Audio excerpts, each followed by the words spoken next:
Vlog starts with this, jump starting this, so that I can get that into here and do some work. Let's go! Like, how cute is this little engine? So cute, look at the size of the battery.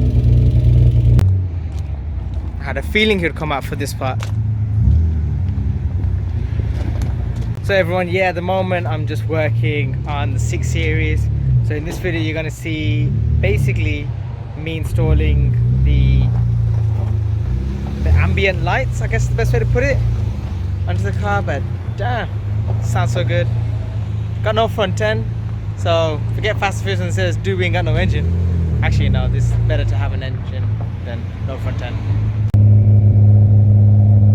It's got a bit of a misfire.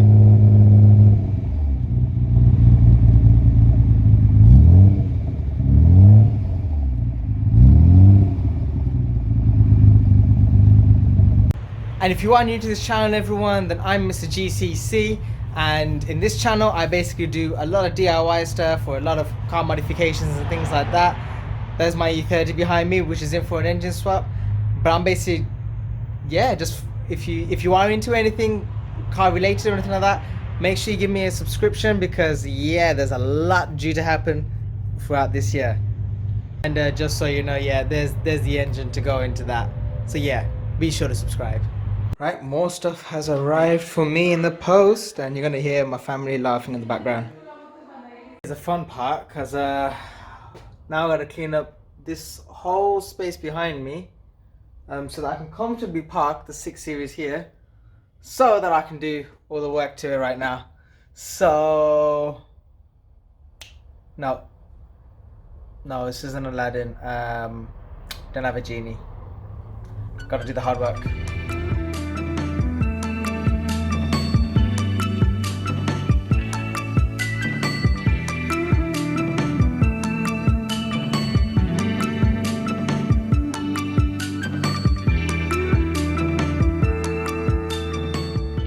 There, because it's just really heavy. When I say really heavy, I mean the one from the E36 328i is probably about 15 to 20 kilos. That one's coming close to 40 kilos, I would say. It's heavy. Yeah, it would hurt my back. Right, without spending another, I don't know, God knows how many hours in this garage cleaning it up, I think this is a good enough space right now for everything. Woo. Sorry, I'm messing around with the gimbal there. But like I said, I'm not going to move the gearbox from there, it's really heavy. And obviously move the tripod from there. But I think the 6 Series should be able to fit in here comfortably now, so I'm just going to bring it in and get working on it.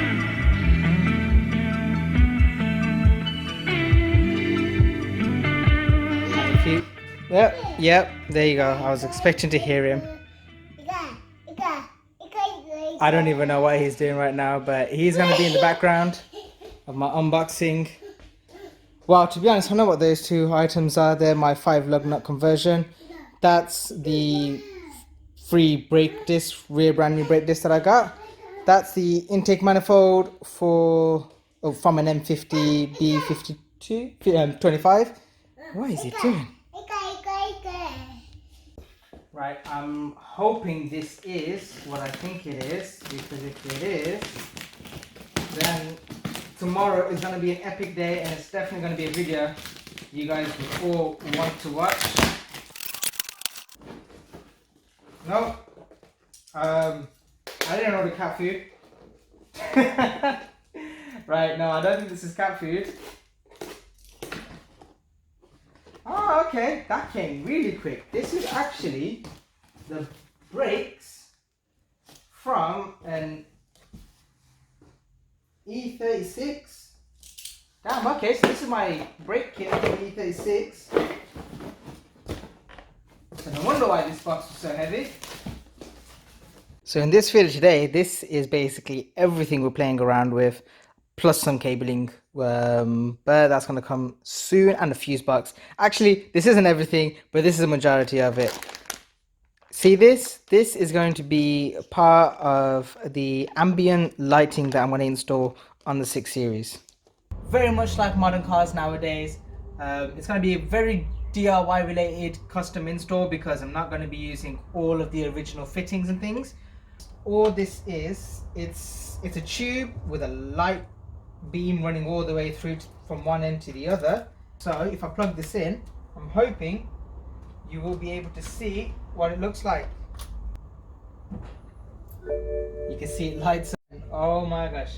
How I'm basically planning to install this, all the way across here, all the way around, up through here, and all the way up over into here, wiring it all the way through into the interior, and then from there I'm going to have it routed up through a fuse box. So it's going to have linkages for all of these to be wired up through the same fuse box, and I'm going to also have a relay put into place where it's basically going to only be turned on when the lights are turned on. I'm also going to be able to control the brightness with this, hopefully. That bit's ambitious. I'm not sure if I'm going to be able to do that whole controlling over here bit, but there's one way we're going to find out, which is the hard way. So I'm actually bringing you guys into the car right now to see how it looks. Now I did have it running through the bottom here, but I don't think I'm going to do that in the final product. I think I'm just going to have it coming up and finishing off over here, because from here you actually can't see anything at all.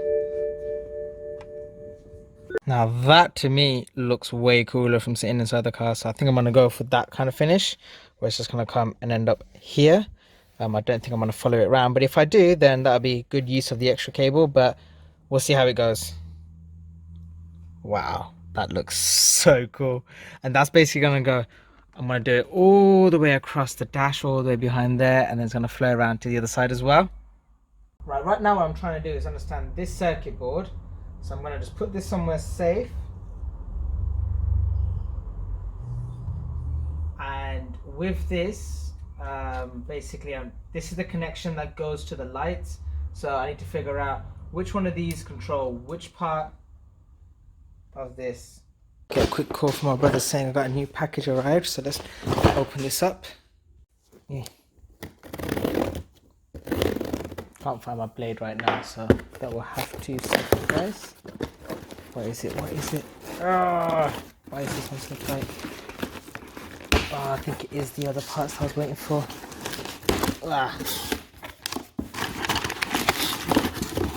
What is that? Oh no, it's not. It's not what I was waiting for. It's for my 3 Series though. So that's the no? It's a Z3 rear brake handbrake assembly. Oh, damn it. Not what I was expecting, but still good. Once we're done with that, the next thing is to get access to the relay that you get. So we're just testing everything out right now. I got a 4-pin one. Now these all have numbers and how they can be used. You can get a 5-pin one as well, where it has 87. It will have an 87A as well. You don't need that, hopefully, because that's more so if you're doing it in reverse. We're not doing anything in reverse. For example, when you have the ignition off, do you want the light to stay on? That way you'd need the 87A, from what I'm aware of. I'm not an electrician. I'm just learning all this as we go. So I think I've figured out the wiring for this all right now. So I've got these all in place here.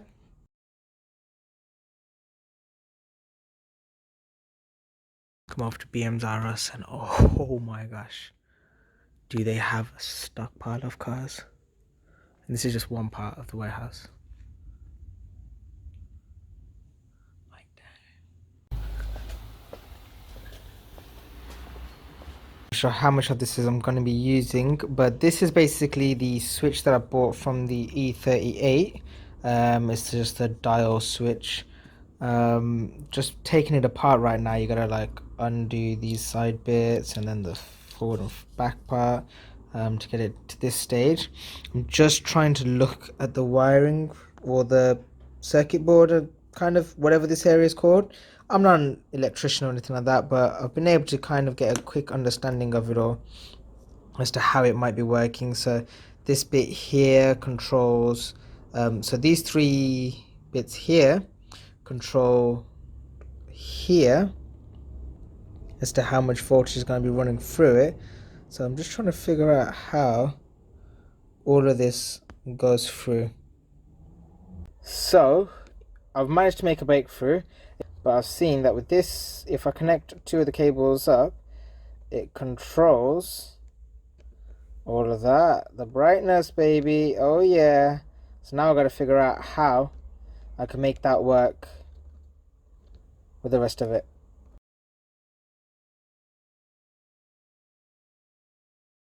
Literally feel like I'm becoming an electrician right now. I have no idea what I'm doing, but I'm figuring it all out. The power of Google and YouTube. Right, I think I'm gonna leave this as it is for now, and I'm just gonna install the relay, and then I can deal with everything, figure that out properly before I go ahead and just spend all year looking at it. I'm sorry, bro. Your car's getting wet. So, a couple of things that have arrived.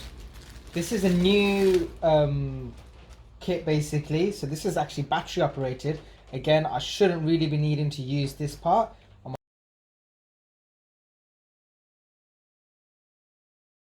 And I will put a link for it in the description below. But I've started removing the rear interior of my car. It was really hard to remove the headrest. But what I ended up doing was getting these under the headrest parts, using a hammer, that one there, or a mallet, and just bump up the headrest, one on each side, blah blah blah. Just keep wedging it up because they are in there really tight. But I'm gonna try and feed the cables through from the boot now over here. Hello everyone, I actually managed to squeeze through that little gap right through there somewhere. So there's another gap down here, but I couldn't see it from the inside of the boot. I actually managed to get through that one by accident when I was trying to aim for the little bottom one, or bigger bottom one.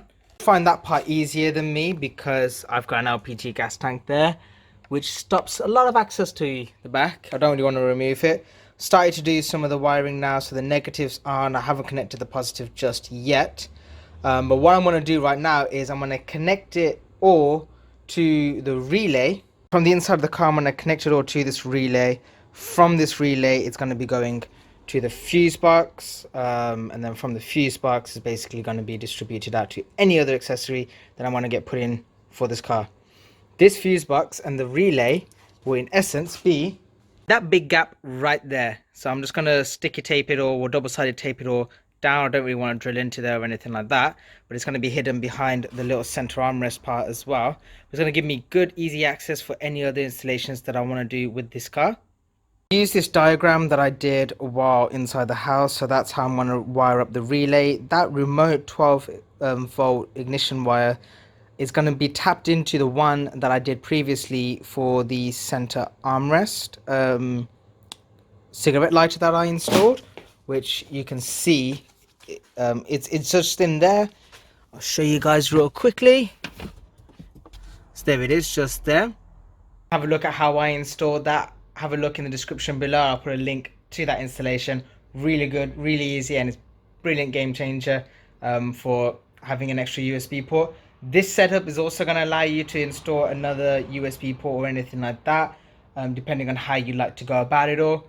This is something that I've done now. If I was doing the cigarette lighter previously, I probably would have gone about doing this relay and fuse and everything like that first. But such is the case, I am here now, so let's carry on with this installation. So you're going to tap part of this into that red wire just there, which is what I used from the front cigarette lighter. If you do want to check out that video of how I installed that, there's a link to it below, and I'm quickly showing you guys what I've done so far. Let me just set the light up properly. So here, there's the fuse box. This is going to get loads of power getting sent to it from different things. I can always wire the relay to kind of power more than one thing. I can just split basically that wire more times over. Just got to change the amps coming through, and I can always just upgrade the relay as well if I need to. It's all very easy access right now, so as you can see, that's it all wired up, and that's how easy it's going to be to hide it all away. I'm not gonna even lie, guys, I am shattered. It is past 12 o'clock right now. Yesterday I was out working on the wiring and everything like that until 2 a.m. So I think today I'm gonna have to call it a day. So we'll pick this up first thing tomorrow morning. So yeah, let's go.